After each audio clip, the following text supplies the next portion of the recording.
கம கமன்னு வறுத்தரைச்ச கோழிக்கறி கேரளா ஸ்டைல்ல எப்படி செய்யறதுன்னு பார்க்கலாமா? சின்ன துண்டு பட்டை, 2 ஏலக்காய், 4 கிராம்பு, 1 டேபிள் ஸ்பூன் முழு மிளகு, 1 டேபிள் ஸ்பூன் சோம்பு, திருவி வச்ச தேங்காய் சேர்த்து. தேங்காய் பொன்னிறமா இருக்கு. கூட 2 டேபிள் ஸ்பூன் மல்லித்தூள், 1 டீஸ்பூன் உப்பு, 2 டேபிள் ஸ்பூன் தனி மிளகாய், 1 டீஸ்பூன் மஞ்சள் தூள். இது எல்லாத்தையும் சேர்த்து நல்லா வதக்கிக்கலாம். ஃபைனலா இது கூட கொஞ்சம் கருவேப்பிலை ஆட் பண்ணிக்கோங்க. அவ்வளவுதான். இது கூல் டவுன் ஆனோட மிக்சியில கொஞ்சமா தண்ணி சேர்த்து நல்லா அரைச்சு எடுத்துக்கலாம்.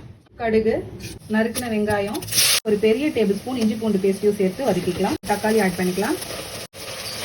1 டேபிள் ஸ்பூன் உப்பு சேர்த்துக்கலாம். கூடவே கழுவி வச்சிருக்கிற சிக்கனையும் ஆட் பண்ணிக்கலாம். இப்போ இது கூட அரைச்சி வச்சிருக்கிற மசாலா ஆட் பண்ணிக்கலாம்.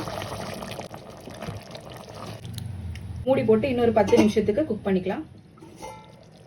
கேரளா ஸ்டைல்ல வறுத்தரைச்ச கோழிக்கறி ரெடி ஆயிடுச்சு.